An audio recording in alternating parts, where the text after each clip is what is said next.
Hey guys, Cheesette Cowan, CEO of Real Estate, excited to talk to you about a topic that I talk to my one-on-one coaching clients about a lot, and that's when to make your first hire.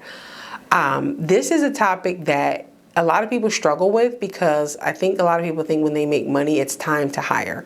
They really generally want to get the hard things off their plate. And that's usually what gets us into trouble with hires because we kind of hire without a plan.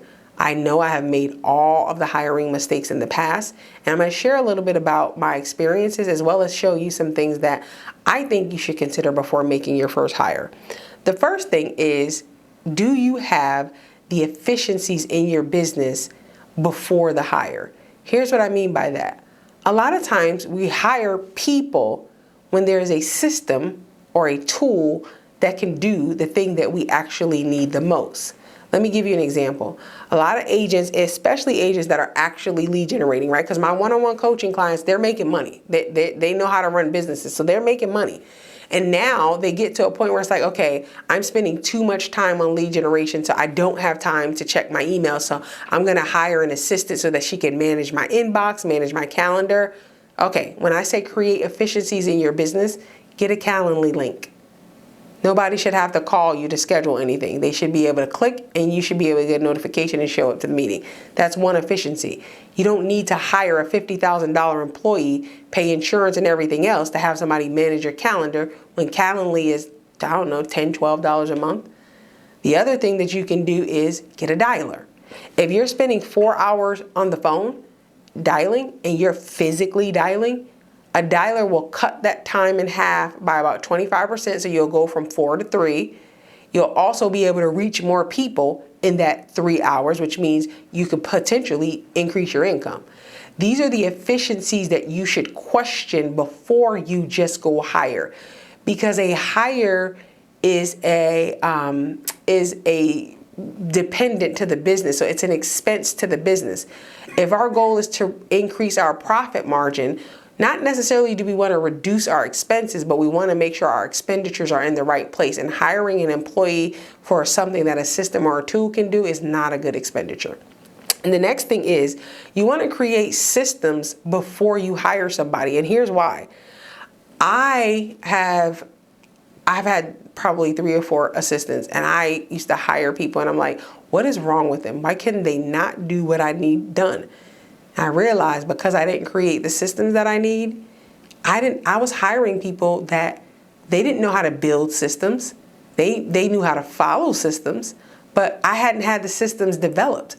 So I'm hiring people that I want to help me develop the systems, but they don't know how to do that.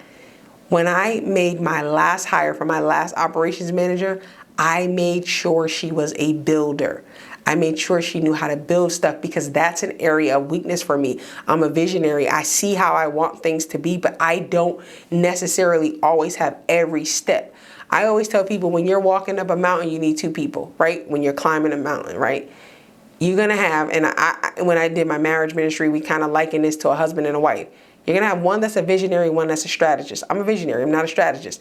I have elements of my personality that allow me to be strategic, but I'm not a strategist. I don't think in terms of step 1, step 2, step 3, step 4. And I'll tell you the type of person I am. I look at a mountain and I say, we going to the top. That's it. That's all I know. And we going to get to the top. I'll figure it out. It ain't going to be pretty. I'll build, an airplane after I jump out and build it on the way down. I'll figure it out. But guess what? That's hard, right? Because you're extending energy doing things that you really should have planned for, which you can have better results. So now my operations manager became somebody that helped me put the steps in place to slow down to now determine what I need to do for my business. So a lot of times when you put these systems in place, you're going to experience the ability to make the right hire, because if you don't have the systems in place, you won't know who you need to hire. You'll look at a person and say, oh, I like her, I want to hire her. But does she have the skill set? Does he have the skill set necessary to cover or mask the things that are opportunities or weaknesses for your business? That is super important. And before you make your hire, you want to have a conversation about what that looks like in your business, right? Because that is going to be a thing that when you make the wrong hire, it will literally cost you more money than anything else in your business.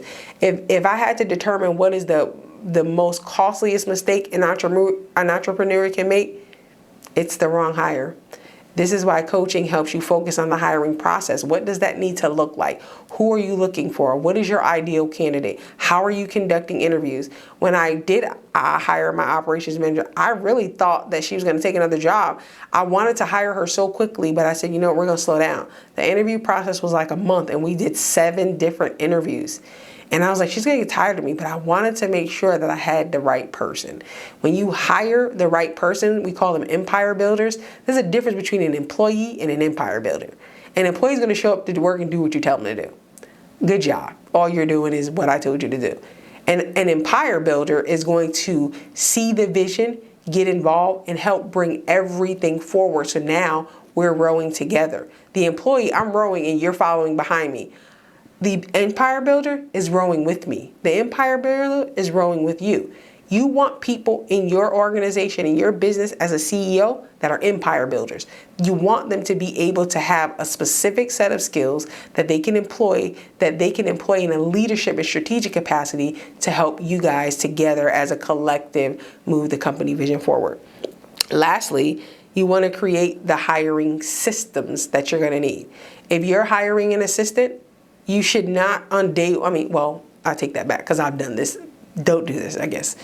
You should not be at day one trying to figure out what you want them to do. You should already have a job description for them. If you want to know how to have a job description for them, I'll tell you really quickly. We go into deeper in this on our coaching calls if you're a one-on-one coaching client. But here's the thing. We work by the 80-20 principle, and here's what that means. 80% of your results are going to come from 20% of your activities. I say this all the time. What are my 20% activities? Lead generation, lead follow-up, script and role play, going on appointments, learning what to say, conversations, becoming scripted. That's the only thing that qualifies as work for a realtor. And guess what? Everything that's not those 5 things is the job description of your assistant. So when you're going through your week, document everything that you're doing that is not those top 20%, and that's their job description. Put systems in place so that when you hire them, you don't have to sit down and say, this is how I'd like my phone answered. You have an SOP. You have phone scripts already in place.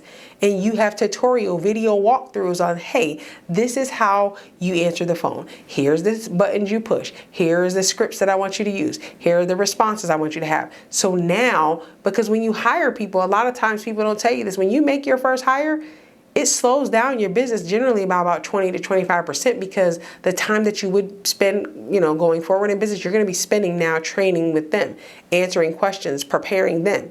So if you have the systems in place to support you, you can say, so I just hired another assistant just to help me manage the contacts that I have every day, right?